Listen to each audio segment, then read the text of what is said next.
도모 류데스. 오늘은 썸네일에 나와 있는 것처럼 도대체 왜 일본인들은 맥도날드를 마크도나르도라고 하는 해괴막측한 발음으로 발음해야 하는가에 대한 것을 철저하게 알려드리려고 해요. 이것은 단순하게 일본인들의 발음이 굉장히 나쁘다라고 하는 것을 알려드리려는 영상이 아니라 그들이 도대체 왜 그런 식으로 발음을 해야 하는지에 대해서 알려드리는 영상이기도 해요. 동시에 여러분들이 항상 머리를 감싸고 있는, 머리를 아프게 하고 있는 외래어를 도대체 일본어로 카타카나로 옮겼을 때 왜 이런 식으로 바뀌는가에 대해서 알려드리는 가장 좋은 방법이기도 하죠. 의문학 전공자가 알려드리는 일본어의 근원적인 부분 한번 알아볼까요?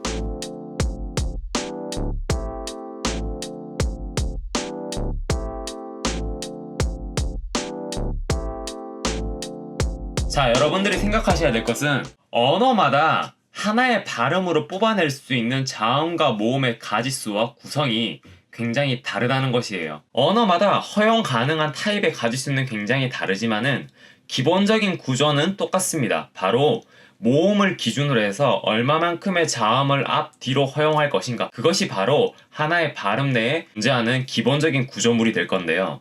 이 구조물이 단순하면 단순할수록 발음이 굉장히 단순해지는 것을 의미하는 것이죠. 자, 그렇다면 영어는 어떨까요? 영어는 제가 지난 시간에 악센트 설명 시간에 말씀드렸던 것처럼 굉장히 복잡한 구조물을 허용하는 언어예요. 하나의 발음 안에 최대 허용치로는 모음 하나에다가 앞에 자음이 3개 허용되고 뒤에 자음이 3개 허용되는, 즉 우리나라 말로 보면은 7글자나 되는 철자를 한꺼번에 발음할 수 있도록 구성된 언어입니다. 그렇다면 우리나라는 어떨까요? 한국의 경우에는요, 앞에 자음이 하나, 그 뒤에 모음 하나, 그 뒤에 자음 하나, 즉 모음 하나를 기준으로 해서 앞, 뒤로 자음을 하나씩 허용하는 조금 복잡하다면 복잡할 수 있지만 단순하다면 단순할 수 있는 구조를 가지고 있어요. 자, 우리의 최대 관심사인 일본은 어떨까요? 일본어는요, 하나의 발음 안에 기본적으로는 자음 하나와 모음 하나, 즉 어두자음과 모음만을 하나의 발음 구성 요소로 가질 수 있는 굉장히 단순한 발음만이 가능한 언어입니다. 자, 여기서 드는 의문이 하나 있을 거예요. 그러면 응이라던가 작은 츠 같은 건 어떻게 되는 것이죠? 라고 하는 의문이 드실 거예요. 사실요, 응이나 작은 츠 같은 경우는 원래 기본적으로 쓰고 있던 일본어에는 없던 발음들입니다. 원래 일본어에 없던 발음인데 그것이 중국어, 즉 한자어가 들어오면서 그 중국어의 원음 발음을 따라하기 위해서 따라하다 보니까 생겨나게 된 발음이고 그것을 기호화시켜서 철자로 남게 된 것이 바로 응과 작은 츠예요. 즉 예외적인 발음이란 거죠. 기본적으로는 어디까지나 자음, 모음 그것만이 하나의 덩어리를 이룰 수 있고 하나의 발음으로만 나타날 수 있다고 하는 것이 기본 원칙입니다. 자, 제가 이런 장황한 얘기를 왜 했을까요? 왜 했을 것 같아요? 바로 그것이 맥도날드가 우리나라에서 맥도날드가 되는 이유이고 우리나라의 맥도날드가 일본에서는 마크도나르도가 되는 이유이기 때문이에요. 무슨 의미냐? 자, 원어민이 봤을 때는요, 맥도날드라고 하는 단어는요, 자세히 나누어서 보면은 세 덩어리의 발음으로 이루어져 있어요. 맥도날드라고 하는 세 덩어리로 이루어진 단어입니다. 즉, 한국어보다도 한 덩어리가 더 적어요. 그래서 우리가 듣기에는 굉장히 빠르고 확 줄여가지고 연음 처리가 막 되어가지고 발음이 되기 때문에 복잡해 보이는 발음이 발생하는 것이고요. 자, 이것을 우리나라가 받아들일 때는 어떻게 받아들였을까요? 맥도날드가 되었죠. 중요한 부분은 마지막에 바로 드입니다. 끝에 끝나는 자음이 nerd, 즉 LD로 끝났기 때문에 이중자음으로 끝이 났어요. 한국어에서는 이중자음을 처리할 수가 없기 때문에 모음을 삽입해서 하나의 발음을 더 추가로 생성시켜야지만이 발음이 가능하게 됩니다. 이때 여러분들이 잘 생각하셔야 되는 게 영어에서 자음이 나열되어 있는 부분을 한국어에서 받아들일 때는 보통 모음을 삽입해서 하나의 발음으로 쪼개서 받아들이게 되는데요. 그때 보통 우리가 삽입하는 모음은 대체적으로 으를 삽입하게 돼 있어요. 예를 들면 스프링 같은 것을 할 때도 spring인데 sp 부분을 스프라고 하는 으 발음을 집어넣어서 하나의 발음으로 만들고 있죠. 그렇다면 도대체 왜 하필 으라고 하는 모음을 삽입해서 하나의 발음을 만들어낼까요? 그것은 바로 으가 지니고 있는 특성 때문인데요. 으라고 하는 발음은요, 가장 자음에 가까운 모음 발음군 중에 하나이면서도 동시에 어느 쪽에도 치우치지 않은 중성 모음이에요. 다시 말하면은 으라고 하는 모음을 집어넣으면은요, 쏠림도 없고 치우침도 없고 자음에 가장 가까운 발음이기 때문에 너무 강한 소리값을 가지고 있지도 않기 때문에 원음이 가지고 있는 자음값을 가장 잘 살리면서도 한국어스러운 발음을 추가할 수 있는 그런 요소이기 때문에 특수한 경우가 아니고서는 보통 으라고 하는 모음을 삽입해서 영어를 발음하게 됩니다. 자, 그렇다면 일본은 어떻게 될까요?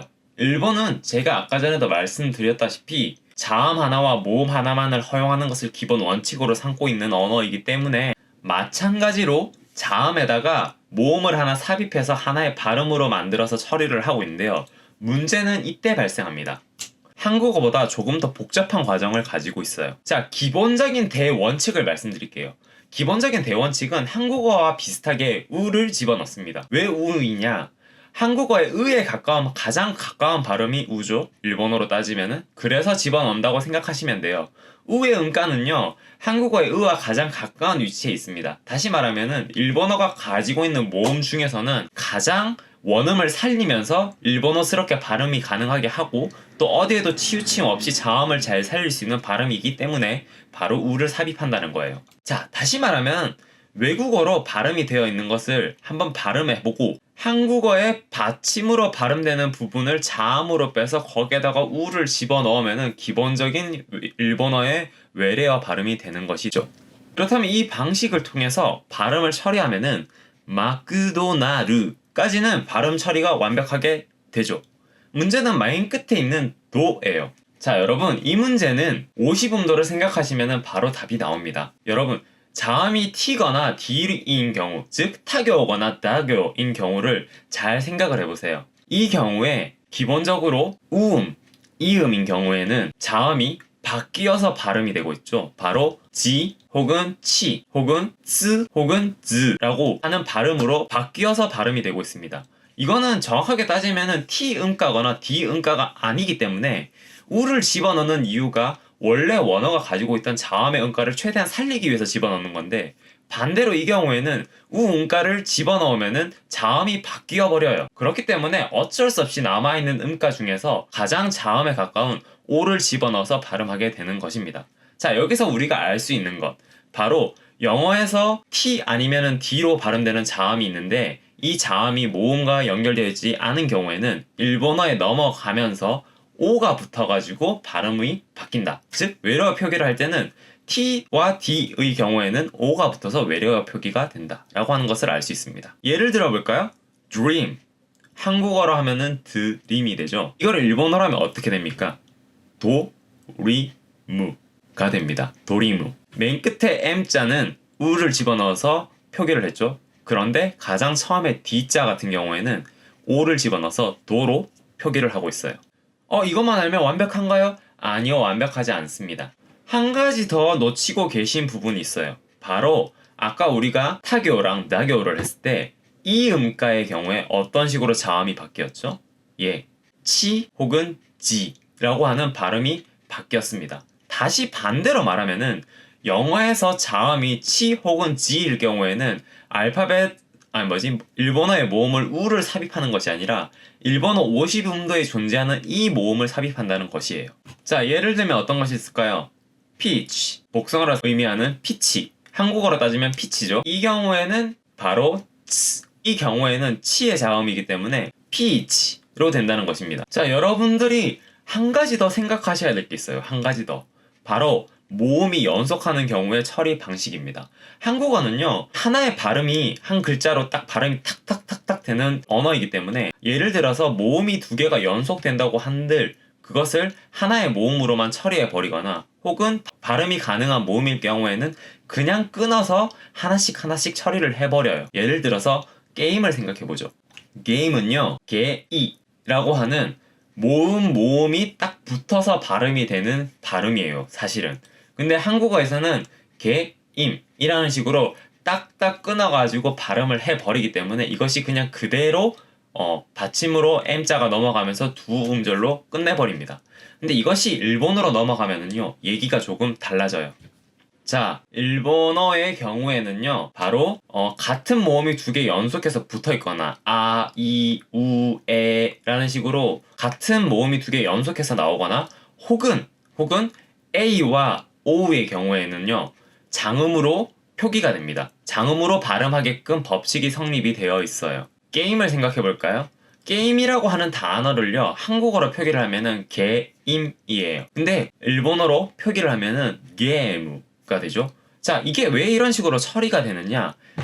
게임 할 때요, 깨에 에와 임 할 때 이는 에이죠. 모음이 두 개 연속되어 있는 것이에요. A라고 연속이 되어 있습니다. 그렇기 때문에 이 부분을 그냥 장모음으로 처리를 해버리고 받침이었던 미음만 거기에다가 아까 말했던 모음 우를 삽입해서 무로 만들어 버리는 것이에요. 그래서 게임가 되는 것이죠. 자, 지금까지 것들을 생각해 보면요, 영어를 일본어에서 받아들이면 왜 그렇게 발음이 많이 바뀌는지를 알 수 있어요.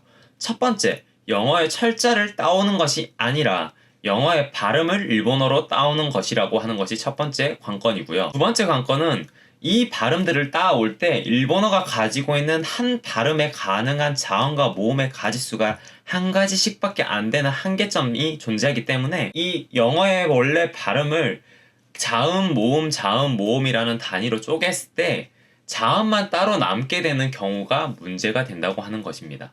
이 남아도는 자음들을 처리하기 위해서 일본어에서는 몇 가지 방식을 사용하고 있는데요.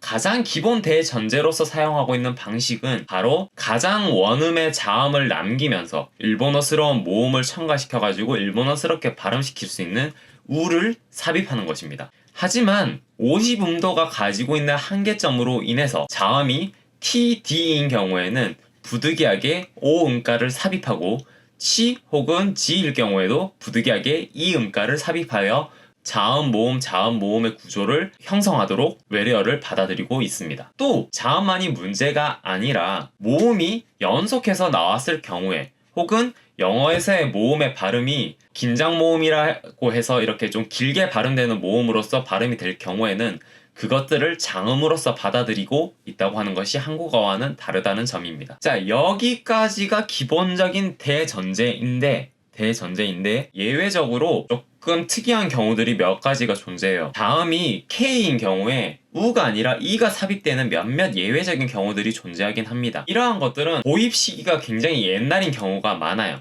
예를 들어서 잉크라던가 텍스토와 같이 기본적으로 생각해보면 우가 들어가야지 맞는데, 왜냐면 잉크도 지금은 잉크라고 하지만은 할아버지 할머니들 세대에는 잉키라고 하는 것이 기본이었어요. 잉키였다가 그게 바뀌어서 지금 잉크로 정착된 경우거든요. 그리고 텍스토 같은 경우에는 지금도 이 모음이 삽입된 그대로 쓰고 있는 경우가 되겠죠. 근데 이런 경우는 그렇게 많은 예가 없기 때문에 자음도 K에 한정된다고 하는 기본적으로 예외에 해당하는 경우이기 때문에 여러분들이 따로 익히셔야 할 거예요. 자, 지금까지 맥도날드가 도대체 왜 일본에서 마크도나르도가 되는 건지 살펴봤습니다. 사실 이것은 기본적으로 말하자면은 외래어를 어떤 식으로 일본에서 받아들이는가에 대한 기본적인 개념이에요. 소소한 팁을 드리자면은 사실 한국어로 먼저 바꾸어보고 그 한국어에서 일본어로 그대로 적용이 될 것 같은 애들은 그대로 적용을 시키고 받침 부분만 따로 떼가지고 거기에다가 우 모음이라던가 받침의 자음 종류에 따라서 오를 삽입한다거나 이를 삽입한다거나 하는 방식으로 여러분들이 얼마든지 한국어와의 대응을 통해서 외래어를 유추할 수 있습니다. 조금 여러분들에게 힘든 부분은 게임이라던가 스토리도 같이 한국어에서는 단모음으로 처리해버리는, 사실상 영어에서는 이중모음이거나 혹은 장모음인 것을 일본어에서는 그대로 받아들여서 표기하는 부분일 거예요. 그 장모음 부분들만 잘 파악해 두신다면은 여러분들이 나머지 부분에는 자연스럽게 모음을 첨가하기만 하면 되기 때문에 그렇게 어려울 것이 없는 것이 사실이에요. 그러니 외래어 표기법 너무 힘들어하지 마시길 바랍니다. 지금까지 맥도날드가 도대체 왜 일본에서 마크도나르도가 되는지에 대한 설명이었습니다.